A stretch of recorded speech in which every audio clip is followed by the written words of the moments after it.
I had a mentor in Colorado that got me interested in theater. I've had an opportunity to be an actor in a lot of different venues, primarily theater. I've done a little bit of film. I'm a writer as well, so that's been a real godsend because you can't work all the time as an actor. And what I've been able to do is use that skill to hire my friends every now and then and put them in things that I write. And now I'm excited to be writing screenplays. I've been in the business or interested in the business most of my life. I did my first play or musical when I was in junior high. After I moved to Hollywood, when I got out of the military, I really decided to take it very seriously, and I've been somewhat nonstop in many different capacities, whether it's been doing music or acting or directing or writing. I really like it. This is my life and this is the future, so I'm excited to be a part of the process. Old films are an inspiration to me.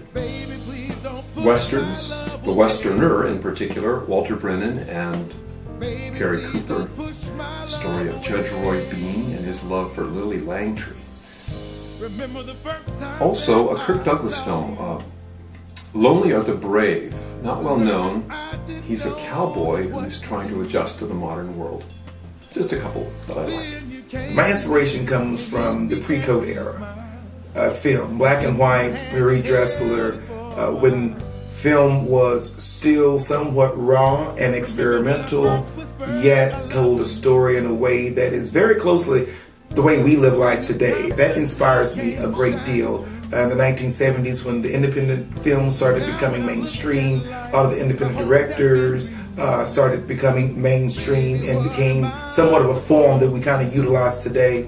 That really inspires me, and I've used that inspiration as I've approached my writing style and what I would like to bring to the table when it comes to film. So after one of my shows, I sing jazz here in Washington, D.C., and I was talking to a friend of mine, and I mentioned to her, I said, there's a film that I would like to make. I have the script outline done, I've done all of the character development to a degree, and I need someone who can help me bring it to life. And she said, I know the perfect person. A mutual friend who felt that we had a lot in common, mostly that we were interested in film, old films. She made the introduction, and I guess the rest is somewhat history. Erin had a story that I liked, and I felt I could bring characterization to the protagonists. Through our process, we've been able not only to really flesh out the characters, but we've been able, through our conversations and learning each other's personal stories, to understand the intentions and the motivations behind the characters. So much so that when I think of the characters within this particular film, I feel like I've met them yesterday. The process ended up being several different scripts, one for the female lead, one for the male lead, and we finally ended up taking pieces from both, putting them together, and I think it's much, much stronger.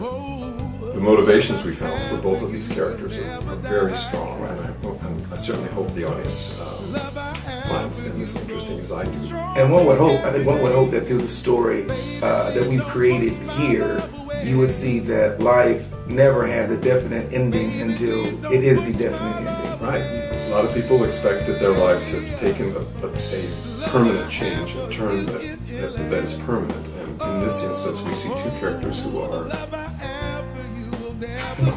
they've come to some very tough places in their lives, but they find another way. They're not predicted. I can tell you that. That's right. They're not predicted. It's really wonderful to see, and it's rejuvenating, I think, and hopeful. Right.